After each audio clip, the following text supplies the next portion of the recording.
She smiled and said, "I have a secret life. I just didn't know that secret life was everything she pretended to be with me." Madison, 28, was the kind of woman who filled every room like a sparkler, bright, careless, just dangerous enough to make you lean closer. We'd been together nearly 3 years. I'm Jake, 30, quieter, the steady half, the one who remembers birthdays, refills the Brita, and fixes the Wi-Fi when she kicks it in frustration. I helped pay the rent, stocked her fridge with oat milk and overpriced cheese, even drove her mom to her doctor appointments. Madison used to call me her safe place. That Friday night, she hosted a party, one of those messy, candlelit gatherings with people who talk too loudly about astrology and brand deals. I was in the living room, refilling drinks, when I heard her laugh from the kitchen. That particular laugh, sharp, gleaming, dangerous. "Oh my God, if Jake ever knew about my secret life," she said. The room erupted. One of her friends, Ashley, grinned. "You mean the Tuesday thing?" Madison giggled behind her wineglass. "Shoo. Classified." Their laughter cut through the music, light and cruel. I forced a smile, pretending to be in on the joke, but the sound lodged in my chest like a splinter. Later, when I asked, "What secret life?" she rolled her eyes. "Babe, don't be boring. It was just a joke." Maybe, but her friends wouldn't meet my eyes, and that silence said everything the laughter didn't. The next morning, Madison was humming. Barefoot in one of my t-shirts, hair tied in that effortless bun she pretended didn't take 20 minutes. She brewed coffee, scrolled on her phone, kissed my cheek as if nothing had shifted in the air. "You were quiet last night," she said, smiling. "Too much wine." I nodded. My throat was too tight for anything else. The sound of the coffee maker filled the silence like static. I wanted to believe it had been a harmless joke, but my mind kept looping on the Tuesday thing. I'd always trusted her. She had passwords to my Netflix, my spare keys, even my emergency savings account, though she never touched it as far as I knew. But lately there had been little fractures. Unexplained late nights, phone calls taken on the balcony, perfume lingering when she said she'd gone to yoga. Nothing solid, just static between the words. At work that morning I couldn't focus. Numbers blurred on the screen. Around noon, I opened a tab and typed, "Private Investigator, Atlanta Discreet." Through a coworker, Eric, who'd gone through a messy divorce. I got a number. "Colton, ex-cop. Doesn't talk, doesn't judge," Eric said. "He'll find what you need." Colton sounded exactly as advertised. Gravelly voice, no small talk. "What's the situation?" "My girlfriend might be cheating," I said. "I just want to know what she's doing on Tuesday nights." There was a pause, then the faint scratch of a pen. "Address, car model, photo. A week's work is $900, half up front." That night, I sent everything, photos from her Instagram, her plate number, and the schedule she claimed she kept. Every Tuesday, book club with coworkers. Same tote bag, same unread hardcover. The first Tuesday, I tried to act normal. She got dressed in a hurry, lip gloss, red nails, white blouse she usually saved for parties. "You sure you don't mind leftovers?" she asked. "Book club's reading this feminist manifesto. It's intense." "Take your time," I said. "Don't rush home." She smiled, thinking she'd won whatever invisible argument we'd been having for weeks. At 8:03 p.m., my phone buzzed. "Colton." Got her. Attached was a photo. Madison outside a downtown restaurant, hand in hand with a man in a gray suit. She was laughing the same way she had at the party. Head back, careless, that glittering kind of joy she hadn't shown me in months. 8:07 p.m. Another photo. Them kissing beside her car. His hand on her waist, hers tangled in his hair. I stared at the screen until my vision blurred. There was no rage at first, just a heavy clarity, like the air before a storm. When she came home around 11, she smelled faintly of wine and expensive cologne that wasn't mine. She kicked off her heels and sighed. "Book club was wild," she said, grabbing a bottle of water. "We're reading this incredible novel about female empowerment. So raw, so real." "Yeah," I murmured. "Sounds powerful." She smiled, oblivious, and went to shower. I sat there, phone glowing on the table, Colton's messages open. My reflection stared back from the dark window. A man who'd thought love meant trust, and trust meant ignorance. By Wednesday, Colton had sent me more. Screenshots, timestamps, receipts. Madison at that same restaurant for 3 weeks straight. Same guy, different outfits. Once, they checked into a hotel 2 blocks away. The hotel receipt was under her name. I didn't confront her. Not yet. Instead, I started collecting my own quiet evidence. Credit card statements, text logs, photo backups from her iCloud that synced to our shared iPad. Patterns emerged like constellations. Every Tuesday night, the same Uber driver, same destination. Colton called on Friday. "You want me to keep digging?" "Yes," I said. "But this time, follow him." The following Tuesday, the photos shifted focus. The man's car, his office building, the tag Jonathan R. Pierce, attorney at law. Married. Father of 2. His LinkedIn profile glowed with charity work and corporate awards. When I looked at that photo of them laughing across the table, her hand resting over his, something in me settled. Not peace, not anger, just decision. I didn't know what I'd do yet, but I knew this much: Madison had a secret life. And now, so would I. I'd spent a week pretending nothing had changed. 7 days of hollow mornings, small talk, and the slow, deliberate performance of a man who didn't know. Madison thought she was brilliant at lying, but her tells were everywhere now. The sudden perfume that lingered too long, the extra time in front of the mirror, the way her phone flipped face down every time she set it on the counter. When Tuesday came, she slipped into her book club outfit again. Same tote bag, same glossy lips. I told her, "Have fun," and she smiled like she was winning. I waited 10 minutes before leaving. I didn't hire Colton this time. I wanted to see it myself. Felt important, not for proof, but for closure. Luna's was a quiet restaurant downtown, dim light, live jazz, tables lit by tea candles and wine-colored shadows. The kind of place we used to go before she started rolling her eyes at romantic cliches. I parked across the street, heart hammering like I'd swallowed static. Through the front window, I saw her. Madison in a black dress I'd bought her for our anniversary. Sitting across from the same man in the gray suit, Jonathan Pierce. Their hands almost touching, wine glasses glinting between them. She was laughing, tilting her head, brushing her hair back in that practiced, magnetic way. I remembered when that laughter used to pull me in like gravity. Now it just made my stomach twist. I could have turned around, could have walked away, filed the evidence quietly, waited for karma. But something about that laugh, the same one that had mocked me across a kitchen full of her friends, made me move. I walked straight into the restaurant. The hostess said something, but I kept going, my steps steady, deliberate. A few heads turned as I passed. Madison noticed me halfway across the floor. The color drained from her face instantly, like someone had cut her power. "Nice book club," I said, voice calm, almost conversational. The man blinked, confused. "Sorry, who's this?" "Her boyfriend," I said. 3 years. Madison's lips parted. "Jake, what are you doing here?" "Just checking on the reading material." He turned to her, eyes narrowing. "You said you broke up last year." Her voice came out strangled. I can explain." I smiled. "Don't bother." The silence that followed was heavy enough to crush the jazz. A waiter froze mid-step. A couple nearby lowered their forks. Jonathan leaned back, face hardening as reality sank in.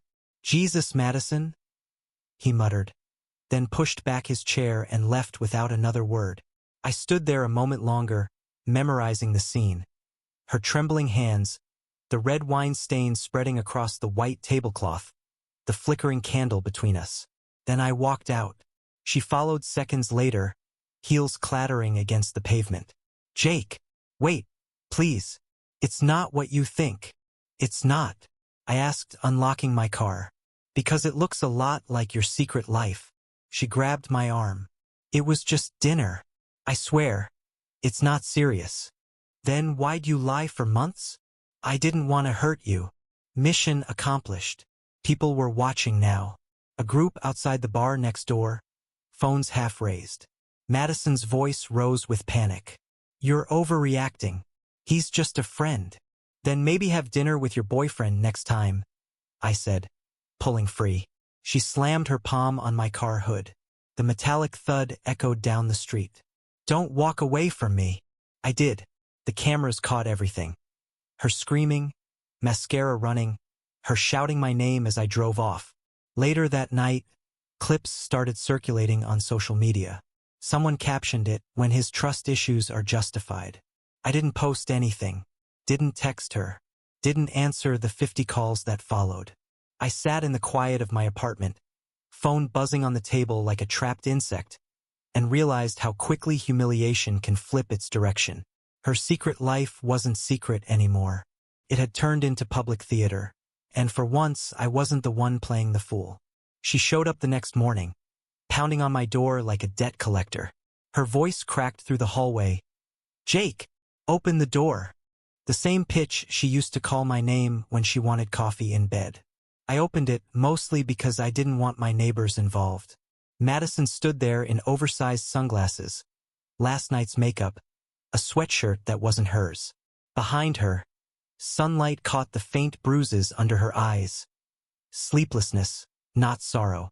She stepped inside without waiting for permission, scanning the apartment like it had personally betrayed her. "You're really ending this over one mistake?" she asked, voice trembling between anger and disbelief. "One mistake repeated for 8 months," I said, keeping my tone even. Her gaze darted to the corner, the boxes. I'd stacked them neatly by the door. Sweaters, shoes, makeup bag, even that unread book club novel still tucked halfway open at page 17. "You boxed my stuff?" she whispered. "Made it easier for you to move on." Her jaw clenched. "You're being cruel." "No, just efficient." That broke something in her. "You don't understand." He meant nothing. It was attention, that's all. I just felt unseen. "You were seen, Madison. You just wanted to be worshipped." She slapped one of the boxes, tears streaking her face. "You think you're perfect? You work all the time. You never take me anywhere fun. You never cheat," I said quietly. Silence. Then softer. "I didn't want it to end like this. It ended when you lied. This is just cleanup." She left with the boxes, slamming the door hard enough to shake the frame. For a moment, I stood there, hands shaking. Not from heartbreak, but from the sheer exhaustion of pretending to be angry when mostly I just felt empty. 2 days later, my phone buzzed. Unknown number. A man's voice on the line, nervous but polite. "Hey, this is Derek. We met, well, sort of, at Luna's." I almost laughed. "What do you want, Derek?" "Just to say I'm sorry, man. I swear I didn't know she was with you. She told me you were controlling and long gone." "Yeah," I said. "That's her go-to story." We talked for 20 minutes. Turns out, she'd lied to him too. Claimed I was emotionally abusive, that I tracked her phone, that I isolated her. Classic projection.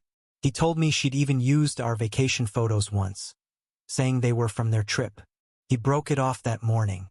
"She's not well," he said.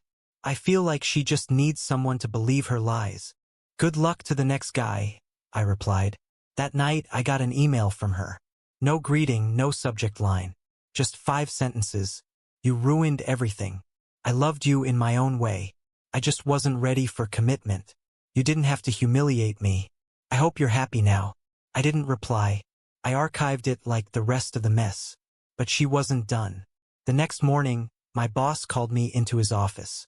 He was smiling, but there was an edge to it. "Jake, just a heads up. Someone filed an anonymous complaint. Says you've been stalking an ex-girlfriend, showing obsessive behavior." I blinked. "You're kidding." He leaned back in his chair. "Look, HR has to log it, but between us," I laughed. "I know you. You barely socialize, let alone stalk anyone. Just keep your head down for a bit. Okay?" I thanked him, went back to my desk, and sat there staring at my computer screen. Anonymous complaint, right? She was escalating, rewriting the narrative now that her public meltdown had made the rounds online. By lunch, I'd already gotten 3 messages from mutual acquaintances. What happened between you and Madison? She's saying you went through her phone. You okay, man? Her version of events was spreading little edits like patches in a bad script. Suddenly, I'd been emotionally abusive. She'd been trying to leave for months. And the restaurant scene? According to her story, I'd shown up drunk and caused a scene out of jealousy. But truth has a way of surviving, especially when it's on video. Someone had uploaded the clip to Reddit, captioned, "When your book club boyfriend shows up IRL." It had nearly 1 million views before the week ended. Madison's attempt to spin the story only made it worse. The internet had receipts, and so did I. Still, I knew better than to fight her publicly. I went quiet, deleted social media, changed my locks, rerouted my mail, let her flail in her own chaos. But deep down, I knew this wasn't over. Madison had been humiliated, and humiliation is the purest fuel for revenge. And sure enough, the next text proved it. Unknown number. You think you've won? You don't know what I'm capable of. I stared at it for a long moment, then set the phone down gently. She was right about one thing. The chaos was just warming up. The first wave came fast. Pity missiles wrapped in faux concern. Texts from her friends, numbers I half recognized from double dates and brunch photos. You went too far. She's traumatized, Jake. You didn't have to humiliate her like that. Every message sounded rehearsed, like they'd all been handed the same script. I didn't argue. I just sent one photo back. The one Colton had taken outside Luna's. Madison, laughing, hand on Derek's chest, their mouths half a breath apart before the kiss. After that, silence. By midweek, her name was fading from group chats and mutual circles. The same people who'd hyped her curated, Instagram-ready life now quietly removed her tags and stories. Reputation moves faster than reason. Once people smelled hypocrisy, they scattered. Then, one night, I got a DM from someone unexpected, Leah, one of Madison's old friends.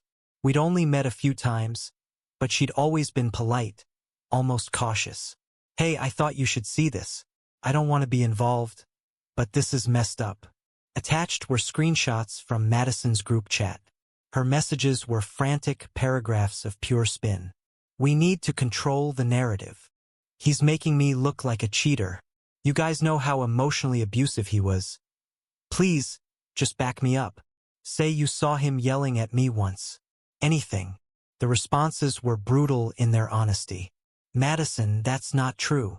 You need therapy, not backup. We're done being part of your drama. No one took her side. Not one. Leah added a final message. She's spiraling, Jake. I'd block her if I were you. I thanked her and closed the chat. That night, I sat on my balcony watching the city hum below. Cars moved like veins of light, and for the first time in months, my chest didn't feel heavy. I hadn't realized how much noise she'd brought into my life until the silence returned. The kind that isn't lonely, just still. Then Derek messaged again. She tried to get me back, he wrote. Used the exact same speech she gave you, about feeling unseen, about needing understanding. Word for word. I read it twice and started to laugh.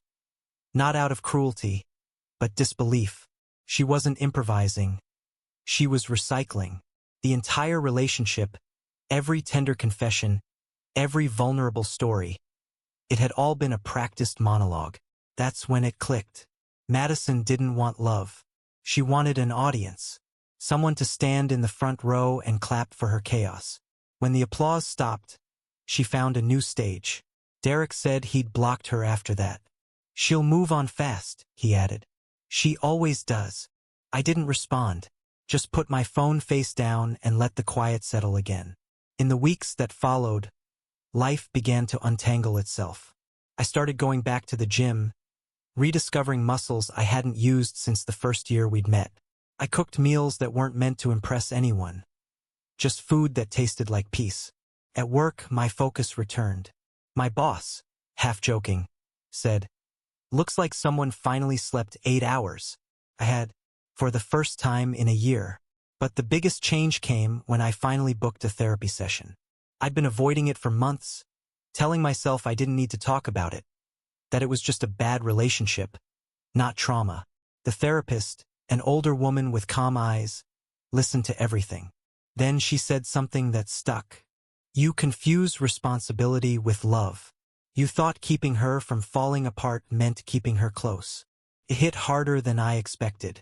I'd mistaken pity for compassion, attention for affection. Every time Madison broke something, a rule, a promise, herself, I'd been there with tape and patience, thinking that made me a good man. It just made me available. Slowly, the fog cleared. I stopped checking her socials. I stopped explaining the story to anyone who asked. And the weirdest part? People stopped asking. Scandals fade faster than the people inside them think they will. The last text I ever got from Madison came 2 months later. It was short, almost gentle. I miss us. I looked at it for a long moment, then deleted it without replying. Because us never really existed, only a version of her that needed saving, and a version of me that mistook saving for love. For the first time in years, I wasn't either of those people anymore. I was just Jake, quiet, steady, breathing. 2 months passed like a long exhale. The world kept spinning.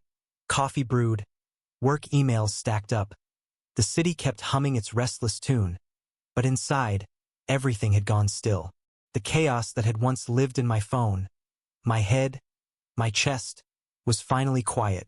Madison had returned to social media, of course. It was her natural habitat. Curated apologies wrapped in aesthetic lighting. Her captions were all about growth, healing, and escaping toxic men. Every photo was a new version of herself.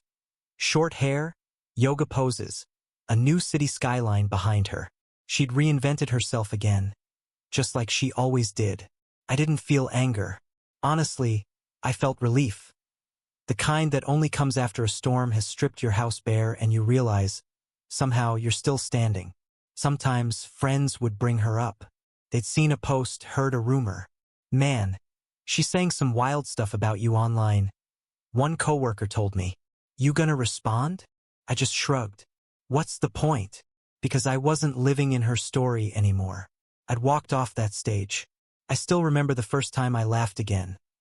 Not polite laughter, not forced small talk at work, but something real. I was fixing the kitchen sink, music playing low, sunlight spilling across the counter, when a dumb line from a podcast made me laugh out loud. It startled me. The sound of my own happiness. Quiet, unperformed. The therapist called it reclaiming your narrative. I called it breathing. A few weeks later, I ran into Leah, the friend who'd sent me the screenshots. She was at a cafe downtown, book in hand. We talked for a bit. She said Madison had drifted out of their circle completely. She burns every bridge, then posts about how everyone abandoned her. Leah said softly, "I hope she figures it out someday." "Me too," I said, and I meant it. Not out of longing, but because some people never stop running until they find a mirror they can stand to look into. One night, I found myself scrolling through old photos. Not out of nostalgia, but closure. There we were, smiling, arms around each other. The illusion perfectly lit. I deleted them one by one, each swipe lighter than the last. Someone asked me recently, "Do you regret hiring the PI? Going that far?" Not at all. She'd said, "I have a secret life. I just found out what role I played in it, the guest star, the supporting character in someone else's performance. And now, for the first time in a long time, I'm the one writing the script. There are no hidden chapters, no doublespeak, no audience waiting for a spectacle. Just simple scenes. Morning coffee, quiet walks, a book on the nightstand. People think revenge stories end with fireworks, but sometimes they end with silence, the kind that hums with dignity. Madison will keep performing, chasing applause in rooms full of strangers who haven't seen the outtakes yet. And maybe one day, she'll realize that the loudest applause always fades first. As for me, I've learned something small but permanent. Lies can sound like jokes, easy, harmless, until they start rearranging your life. So when someone laughs a little too sharply now, when the joke doesn't quite land, I listen to the silence that follows. Tells me everything. And when people ask how I feel about all of it, the betrayal, the chaos, the exposure, I give them the only answer that still feels true. Free, I say, like someone who finally walked off a stage that was never his.